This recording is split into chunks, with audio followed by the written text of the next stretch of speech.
ఇప్పుడు జరుగుతుంది చూడండి. 13 వచ్చిన పుత్ర ద్రాక్ష వృక్షములు సువాసనిచ్చుచున్నది నా ప్రియుడా, నేను నీ కొరకు దాసియుంచి నానావిధ శ్రేష్ఠ పనుములు పండువియు చూసారా. రా వాటిని గమనిద్దాం, వెళ్ళిపోదాం ఇక్కడి నుంచి. అలా చెప్పింది. ఇద్దరు కలిసి వెళ్ళారు. తక్కువని కవితలో మెలకు వచ్చింది ఎవరికి? సూలమితికి. వెంటనే అంది, అయ్యో ఇంత ఇలా ఎవరిని చేస్తున్నానని చెప్పి మీరు కానీ కంగారు అయిపోతారని మరల 8వ అధ్యాయం 4వ వచనంలో ఏం చెప్తుందో చూడండి.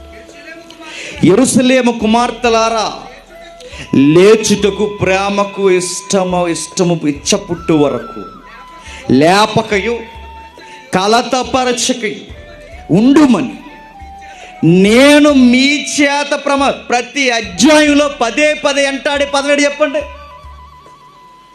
ఇలాంటి అందం మీ కొరకు ఉంది. అప్పటి వరకు ఈ ప్రేమ, దోమ, చెత్త, చెదారమ వయసుకు మించిన పనుల జోలికి పోదు.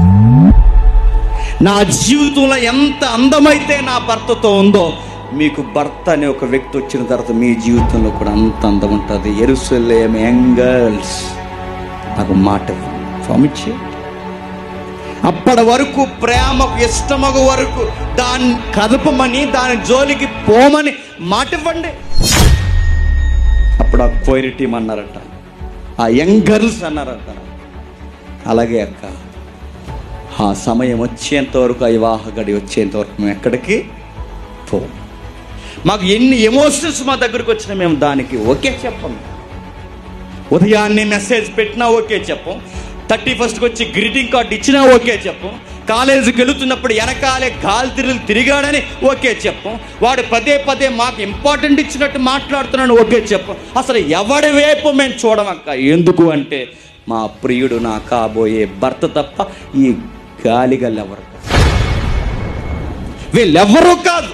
నీకు మాటిస్తున్నాను సోలమతి అక్క, ఇలాంటి అందం, అలాంటి జీవితం మాకు కావాలి. యంగ్స్టర్స్ అందరినీ అడుగుతున్నాను నేను, ఆడపిల్లలు మగపిల్లలు అందరినీ అడుగుతున్నాను. సూలమితి నీకు నాకు చెబుతున్నది చెప్పిన, ఆతృత వద్దు వయసుకు మించి, కంగారు వద్దు. చదువుకునే టైంలో చదువుకోండి, ఉద్యోగం చేసే సమయంలో ఉద్యోగం చేయండి. వివాహ గడియలు వచ్చినప్పుడు ప్రేమ తనంతట తానే లేస్తుంది. ప్రేమ తనంతట తానే ఇష్టం పెరుగుతుంది. అప్పుడు లవ్ చేయి, నీ భార్యని ఎంత లవ్ చేస్తావు. అప్పుడు లవ్ చేయి, నీ భర్తని ఎంత లవ్ చేస్తావు. వివాహానికి ముందు, మ్యారేజ్కి బయట లవ్ అంటే బైబిల్ దాన్ని లవ్ అనలేదు. చెప్పండి, జారత్వం. జారత్వం అని పేరెట్టింది. జారత్వం, వివాహానికి ఎలుపులుండేది జారత్వం. దాని జోలికి పోకుండా ఉండాలి అంటే మరి నా ఫీలింగ్స్, నా థాట్స్, నా ఎమోషన్స్ మరి ఇవి ఎలా అంటే ఎలా అంటే ఇక మ్యారేజ్ టైం వస్తుంది వరకు వెయిట్ చేయి. నాకు నిశ్చితార్థమైంది, నాకు ఒక మెచ్యూరిటీ ఉంది, నాకంటూ ఒక కాపురం ఉంది, నాకంటూ ప్రియుడు ఉన్నాడు, నాకు ఇంట్లో బాధ్యతలు ఉన్నాయి. ఇప్పుడు నాకు నా భర్తను లవ్ చేయడానికి చట్ట ప్రకారం రైట్స్ ఉన్నాయి అంటున్నాడు. చట్ట ప్రకారం నాకు రైట్స్ ఉన్నాయి అంటున్నాడు ఆయన. అది లవ్కి అర్హత. గుర్తుపెట్టుకో, ఏదైనా వనంలో స్వచ్ఛమైన ప్రేమ మ్యారేజ్లోనే పుట్టింది. పరమగీతాల్లో స్వచ్ఛమైన ప్రేమ మ్యారేజ్లో, వివాహ జీవితంలోనే పుట్టింది.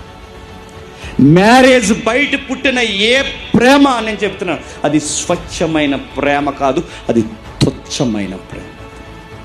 అది పార్కులకు పరిమితమయ్యే ప్రేమ, అది బీచ్లకు పరిమితమయ్యే ప్రేమ, అది రోడ్ల మీద బండ్లేసి తిరగడానికి పరిమితమైన ప్రేమ, సినిమా థియేటర్లో కూర్చుని డ్రింకులు తాగే ప్రేమ, బాత్రూమ్ల దగ్గర గోడలకు జారబడే ప్రేమ, ఒకరిని ఒకరు దోచుకుని ఒకరినొకరు లేని అడావుడి చేసుకునే ప్రేమ, స్వచ్ఛమైన ప్రేమ, నిలువెత్తు ప్రేమ, మరణము కంటే బలమైన ప్రేమ ఇంటి ఇల్లాల దగ్గర దొరుకుతుంది. ఇంటి యజమాని దగ్గర దొరుకుతుంది. అది మోమాటం లేని, మోసం చెయ్యని ప్రేమ.